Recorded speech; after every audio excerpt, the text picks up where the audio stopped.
जी अस्सलाम वालेकुम नाजरीन, मैं हूँ राना फ़ारूक अहमद और इस वक्त हम जिस जगह पर खड़े हैं नाजरीन, यहाँ पर दो रास्ते बने हुए हैं जहाँ पर अवामी फ़ंड लगा हुआ है। ये आपको नज़र आ रहा है कि इसको सारा जो है उखाड़ दिया गया है। इसके साथ ही थाने के साथ वाली दीवार के साथ भी एक रास्ता था, उसको भी उखाड़ दिया गया है।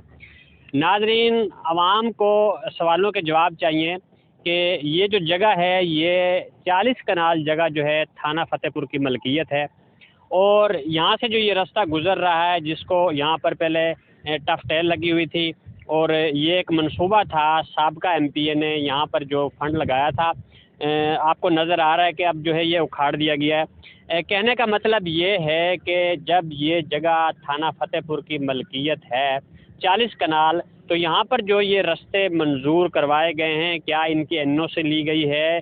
बाकायदा तौर पर एनओसी लेकर यहाँ पर जो है ये फ़ंड लगाया गया है। अगर तो ऐसी बात है तो आवाम ये जानना चाहती है कि फिर उसके बाद जो है यहाँ पर लाखों रुपए का जो फंड लगाया गया है उसको तोड़ देने का क्या सवाल पैदा होता है।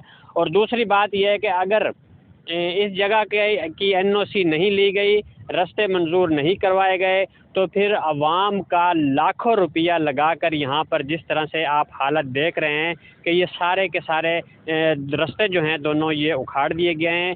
ये अवाम का पैसा है, अवाम की टैक्सों का पैसा है जो कि इसका इस तरह से हाल किया जाता है कि अवामी पैसा अपनी सियासत चमकाने के लिए इसको जगह को एनओसी लिए बगैर, मंजूर करवाए बगैर रास्तों को वहाँ पर ये फ़ंड लगा दिया जाता है।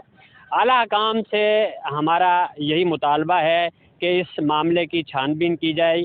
अगर तो ये एनओसी लेकर यहाँ पर फ़ंड लगाया गया था तो फिर तोड़ने का क्या सवाल, और अगर एनओसी नहीं ली गई तो फिर आवाम का लाखों रुपया यहाँ पर लगाने का क्या तुक बनता है।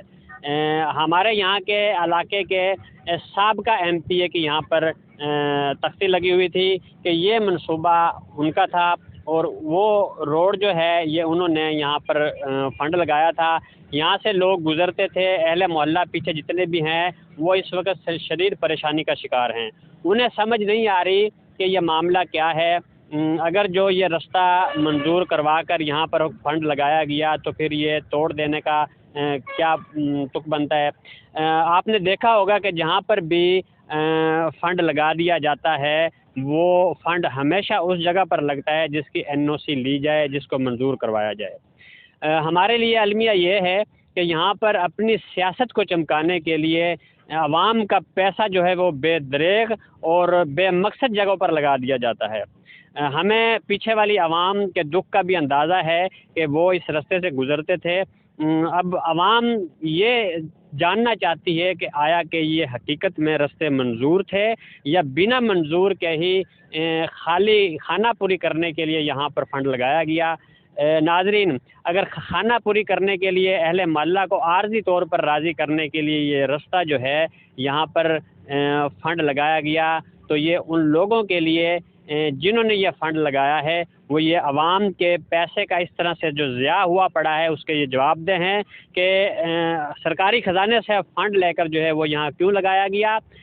और इसके लिए आला हकाम से हमारा यही मुतालबा है कि इस किस्म के जो मंसूबे होते हैं जो कि एमएनए और एमपीए लेके आते हैं उनको जो है मंजर आम पर लाया जाए कि कौन सा ऐसा मंसूबा है जो एनओसी के बगैर चल रहा है।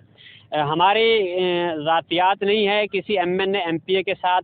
सियासत से बालातर होकर हम हमेशा आवाम की फलाह और बहबूद और आवाम के हकीकी मसाइल को उजागर करने के लिए हमेशा हम मामलात को हाईलाइट करते हैं। आपने देखा होगा कि साबका एमपीए जो हैं उनके कितने ऐसे मंसूबे हैं जो पहले से चलते हुए मंसूबों के बीच में उन्होंने शामिल किए हैं और उन्होंने अपने सियासी असर रसूख इस्तेमाल करते हुए वहाँ पर वो मंसूबे जो हैं वो पाया तकमील तक पहुँचाए भी हैं। अगर ये खालिस्तान एमपीए का लाया हुआ मंसूबा था, एनओसी ली गई थी, उसके बावजूद अगर ये यहाँ से रास्ते उखाड़ दिए गए हैं तो एमपीए साहब का रद्द-ए-अमल सामने क्यों नहीं आ रहा। एमपीए साहब का रद्द-ए-अमल जो सामने नहीं आ रहा, इससे यही सवाल जन्म लेते हैं कि ये थाना फतेहपुर की जगह जो है ये 40 कनाल थाना फतेहपुर की मलकियत थी और बिना एनओसी लिए यहाँ पर जो है वो अवामी पैसा जो है वो लगा दिया गया था, जो कि आज बिल्कुल ज़ाया हुआ पड़ा है। इसका जवाबदेह कौन है?